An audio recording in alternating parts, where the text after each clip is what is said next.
Okay, let's start without wasting time.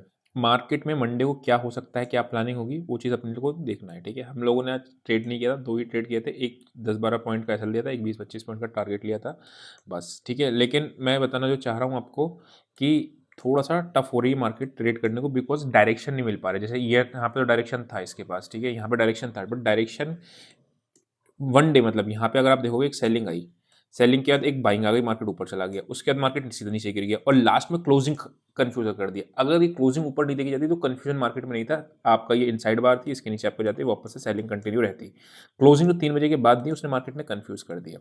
Open कहाँ होगी क्या नहीं होगी वो सब अपन लोग देखेंगे। पहले हम आगे बढ़ते हैं और आगे बढ़ के देखते हैं यहाँ पे 15 मिनट्स पे आते हैं और क्या सीन रहता है। ओपन कहाँ होगी हम लोग ऑप्शन चेन पे देखेंगे। यहाँ पे क्या हो रहा है, अगर तीनों केस को डिस्कस करते हैं कि कहाँ पे ओपन होता है। कल हम लोगों ने क्या देखा था कि मार्केट अगर आपका ऊपर खुलता है समवेयर अराउंड इस जगह पे, तो ये वाला लेवल आपको जैसे ही क्रॉस करेगा हाईस के, तो अपने को एक बाय ट्रेड मिलेगा towards this and this targets के लिए, है ना। हमने करा भी था लेकिन वो क्रॉस किया ही नहीं लेवल, मतलब लगा के रखा था बट लेवल को उसने क्रॉस नहीं किया और मार्केट नीचे ज़्यादा चला गया। सेकंड चीज़ हम लोगों ने क्या देखी थी, ये आपका एक सपोर्ट एरिया था, राइट। इस सपोर्ट एरिया में भी उसने कोई पॉजिटिव एक्शन बनाया नहीं, इसलिए अपन लोग बाई की साइड गए ही जा ही नहीं पाए। और फिर इसने क्या फंसाया, यहाँ पे देख रहे हो लास्ट में इस जगह पे इसने जितने भी बायर्स होंगे सबको निकाल दिया होगा। क्यों? बिकॉज ये सारे बायर्स के स्टॉप लॉसेस उसने हिट कर दिया और सस्टेन कर गई नीचे। और सस्टेन करने के बाद जितने भी लोग पुट्स बाय करके गए होंगे वो सारे आप फंस गए होंगे, क्योंकि लास्ट कैंडल में बहुत जबरदस्त 300-400 पॉइंट की रिकवरी आई। अब दिक्कत क्या है, मार्केट ऊपर भी जाती है नीचे आती है, फिर ऊपर जाती है फिर मार्केट नीचे आती है, फिर ऊपर जाती है फिर नीचे आती है, यानी बोथ साइड अपॉर्चुनिटीज मिल रही हैं। तो उस तरीके से भी देखेंगे। ट्रेंडिंग डे जब प्लान करेंगे जब आपका वापस से इसको लेवल नीचे भी टूटेगा। अब ऊपर का ट्रेंडिंग डे में कैसे क्यों प्लान नहीं कर सकते, बिकॉज ये सारी रेजिस्टेंस है, ये रेजिस्टेंस है, ठीक है, यहाँ पे रेजिस्टेंस मिलेगी, यहाँ पे रेजिस्टेंस मिलेगी। तो हम क्या कर रहे हैं, अब लेवल बेस्ड ट्रेडिंग ज़्यादा इंपॉर्टेंट हो जाएगी रादर देन आपका ट्रेंडिंग के लिए। क्यों? अगर मार्केट आपका साइडवेज खुलती है या गैप अप खुलती है, तो गैप डाउन खुलती है तो पैनिक सेलिंग से फिर वापस से आपका कंटिन्यूशन का पैटर्न चालू हो जाएगा। मार्केट नीचे आया ऊपर गया, नीचे आया ऊपर गया, नीचे आया ऊपर गया, फिर जब ये नीचे जाएगा इसके नीचे तो वापस से ये कंटिन्यूशन में सेलिंग का अपना चलता रहेगा, राइट। सिंपल डाउ थ्योरी। लेकिन अगर गैप अप और साइडवेज खुलागा तो अपने को लेवल्स नोट करने हैं। कौन से लेवल्स नोट करने हैं? जहाँ पे आके अपने लोगों को प्रॉफिट बुक या नेगेटिव एक्शन पे सेल करना है। नेगेटिव एक्शन पे सेल कैसे करते हैं, आपके पास वीडियोस की पड़ी हुई है, एडिटर लगा देगा आपको, ठीक है। तो एक लेवल आ रहा है आपके पास 45,578 का, ठीक है, और एक आपके पास ये स्विंग आ रहा है 45,400 का। तो ये दो हम लोगों ने मार्क कर ली है।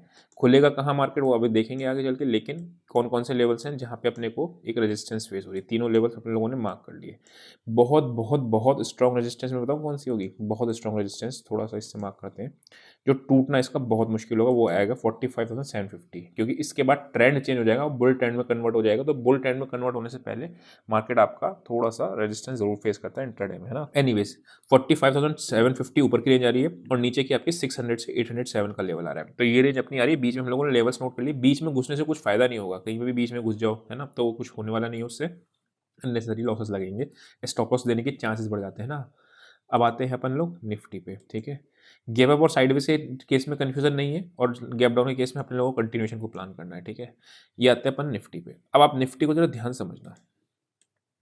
निफ्टी में हम लोगों ने कल क्या देखा था कि मार्केट आपका जैसे ही इसके ऊपर ये आपका होगा तो आपको बाइंग की साइड जाना है। अगर सॉरी इसके नहीं, इसके ऊपर इस हाई को टूटेगा साइडवेज में, तो हम लोगों ने क्या किया था 465 के ऊपर मॉर्निंग में 958 पे लगाया था। अगर 465 क्रॉस करेगी तो हम 915 पे ही ट्रेड लेंगे। आज हम लोगों ने 915 का ट्रेड प्लान किया था बट वो चला नहीं, मार्केट आपका सीधा नीचे आधी चली गई। इस जगह पे हम लोगों ने एक बार बाय का अटेम्प्ट किया था, उसमें अपने को टारगेट हिट हुआ था, वो चल गया था, ठीक है। यहाँ पे हम लोगों ने बाय करने की कोशिश करी थी बट लेकिन प्रॉफिट हुआ है, मतलब नीचे आया थोड़ा सा ऊपर आया फिर प्रॉफिट मिला, लेकिन अपने लोग नियरली कॉस्ट टू कॉस्ट निकल गए थे 6-7 पॉइंट का लॉस लेके। यहाँ पे अगर मैं बात करता हूँ मार्केट ऊपर गया देन आपका नीचे आया और ये आ गया। अभी आपको दिख रहा होगा सारे बायर्स के स्टॉप लॉसेस कहाँ लगे होंगे निफ्टी के अंदर, आप खुद बताओ। करेक्ट, ये पॉइंट है और आपका ये एक स्विंग है, राइट, और एक आपका ये स्विंग है। ये 3 जगह है जो मार्केट में आपके इंपॉर्टेंट है। तो यानी कि अगर मार्केट इस स्विंग के नीचे, मतलब मार्केट नीचे जाएगा और इस स्विंग के नीचे जाएगा तब आपका एग्रेसिव सेलिंग पॉइंट आ जाएगा टुवर्ड्स दिस टारगेट्स के लिए, है ना। ऊपर का में क्या है, ऊपर में अगर आप ध्यान से समझोगे तो अगर मार्केट में यहाँ एक रेजिस्टेंस पॉइंट है, कहाँ पे, इस जगह पे, ठीक है। इंट्राडे की ट्रेडिंग आपकी मोस्टली सपोर्ट रेजिस्टेंस पे ही काम कर जाती है, लेवल्स पे आपकी काम करती है, तो आपको वो ध्यान में रखना है। जैसे उसमें आपका इंपॉर्टेंट रेजिस्टेंस कौन सा था आपका बैंक निफ्टी में, मैं बात करता हूँ तो 46,750 था, वैसे ही स्ट्रॉन्ग रेजिस्टेंस है 580 का निफ्टी के अंदर, ठीक है। तो 580 के ऊपर क्रॉस करेगी, अभी थोड़ा सा मुश्किल है, देखते हैं कल क्या करती है क्या नहीं करती है। तो अपने को क्या करना है, अपनी को स्ट्रेटेजी बहुत सिंपल रखनी है, बीच में कुछ नहीं करना है। लेवल पे कोई नेगेटिव एक्शन मिले तो सेल करना है, इस लेवल पे कोई नेगेटिव एक्शन मिले तो सेल करना है, यहाँ के आसपास पॉजिटिव एक्शन मिले इस एरिया में तो बाय करना है। क्योंकि बोथ साइड अपॉर्चुनिटीज मिल रही है, एक चीज़। दूसरा क्या होता है, हो सकता है मार्केट को सीधा ब्रेकआउट देते हैं, तो उस केस में रीटेस्ट का वेट करो एंड देन आप ऊपर क्लिक प्लान करो, है ना, नहीं तो डायरेक्टली फॉल्स ब्रेकआउट है, फॉल्स ब्रेकडाउन में फंस जाएंगे उस केस में। सेम चीज़ क्या है, ब्रेकडाउन देता है, ब्रेकडाउन में रीटेस्ट का टेस्ट वेट करना, देन आपका निकले। क्यों ऐसा मैं क्यों बोल रहा हूँ, इसने कंफ्यूज कर दिया, सब कुछ सही चल रहा था, सब कुछ was everything was totally fine, ठीक है। यहाँ पे इसने एक ब्रेकआउट दिया था लेकिन उसने फॉल्स कर दिया, नीचे आया, नीचे आने के बाद यहाँ तक आते आते अगर आप देखोगे तो कोई दिक्कत नहीं थी, राइट।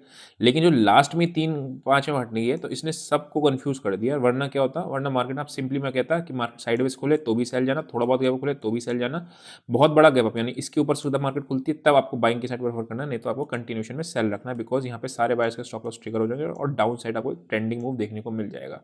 इसने सब कंफ्यूज कर दिया लास्ट के 3 बजे के बाद के मूव ने। एक चीज़ और है, 3 बजे का मूव अगर आप आज कैप्चर किया, कॉल साइड में कैप्चर किया हो, ठीक है, तो जो प्रॉफिट आता है उसको अलग कर लेना, बिकॉज होता क्या है, हमने 50,000 से लाख रुपए तो कर लिए, लेकिन वो लाख रुपए को सस्टेन करना is a very difficult task.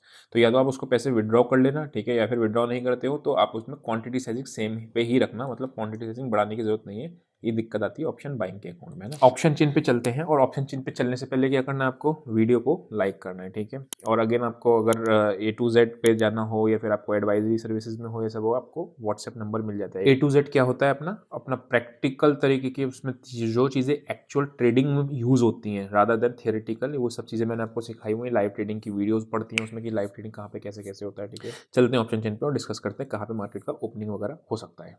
1 फरवरी को एक्सपायरी है, यानी कि आपका बजट वाला दिन एक्सपायरी है, निफ्टी की बड़ी खतरनाक है, ठीक है। ऑप्शन प्रीमियम घटेंगे नहीं, इतना ध्यान समझना, तो क्योंकि 1 फरवरी की एक्सपायरी है तो घटने का उतना तेजी से गिरेगा नहीं जितना आपका तेजी से भागेगा, ठीक है। तो वो दोनों जहाँ ध्यान में रखना। वॉलेटाइल वीक रहने वाला है, क्यों वॉलेटाइल रहने वाला है, मार्केट में 1 डे का चार्ट लगाता हूँ, बताता हूँ। ये देखो, यहाँ पे मार्केट आया, इसके बाद हम लोगों ने क्या प्लान किया था, अगर ये follow up buying I, same चीज इसमें भी दिक्कत हो रही थी, फॉलो अप बाइंग नहीं आ रही थी फॉल्स ब्रेकडाउन की कैंडल के लिए, तो ये कैंडल फॉल्स ब्रेकडाउन अभी नहीं हुई, अगर होती है तो ये वापस से 462 कल निकल, आज का दिन डिसाइसिव था, मैंने आपको बताया है ना, आज का दिन डिसाइसिव है। लेकिन अगर आज का दिन आपका नहीं निकल रहा है पार, आपका नहीं निकल पाया, इसका मतलब मार्केट में अभी बुलिशनेस तो नहीं है एटलीस्ट, अगर होता तो वह फिर वापस से ये आता है ना। तो करना क्या है अपने को, कुछ नहीं करना है, बोथ साइड की पोजीशन ढूंढनी है, इंट्राडे ट्रेड करते हैं, दोनों साइड में लेवल्स को नोट करके रखना है, ठीक है। अगर मैं बात करता हूँ नीचे आपका कौन सा है 21,000, ये स्विंग अभी आपका इंपॉर्टेंट सपोर्ट एरिया है 21,150, ठीक है।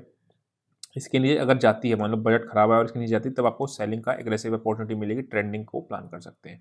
बैंक निफ्टी में लेवल क्या आ रहा है आपका 40,500 से लेके 800 के बीच में, ठीक है। मैं बात करता हूँ ऑप्शन चेन पे आते हैं। निफ्टी में हम लोग थे, पुट्स देखो कितनी दूर जाके बेची हैं, किसी ने अगर बेची हैं तो पास में कोई बेचने की कोशिश ही नहीं कर रहा है। कॉल्स भले ही 111 लाख आपकी कॉल्स यहाँ पे राइटिंग है, ये ठीक है, थोड़ा बहुत है, मतलब कॉल्स भी नहीं करी, रीज़न क्या, 3 दिन की छुट्टी है, ग्लोबल मार्केट पता नहीं क्या नहीं करे। लेकिन डेटा में अगर कल डेटा अगर आप देखोगे तो कल डेटा में क्या था आपका, थोड़ा सा बुलिशनेस था निफ्टी में, बट ओपन नहीं हो पाया, ओपन हो गया, फॉलो अप बाइंग नहीं आई, फॉलो अप बाइंग मतलब अगले दिन उसके साथ वही कंटिन्यूशन में नहीं रहा। तो सेम चीज़ इसमें भी है, अगर मैं बात करूँ तो बहुत ज़्यादा अमाउंट का डेटा नहीं है, 11 लाख 2 लाख 11 लाख कोई बहुत खास डेटा नहीं बना है, तो decision making is not a, मतलब कहाँ पे खुलेगा कहाँ पे नहीं खुलेगा ये चीज़ थोड़ा सा कहना मुश्किल है। बैंक निफ्टी में अगर बात करते हैं तो बैंक निफ्टी में ओके, यहाँ का 45,000 का एक स्टेडल दिख रहा है, राइट। लास्ट में कंफ्यूज नहीं करता मार्केट तो बहुत ही बढ़िया रहता है, बट लास्ट में उसने कंफ्यूज करके दे दिया, कोई बात नहीं, कर दिया तो कर दिया, क्या कर सकते हैं ना।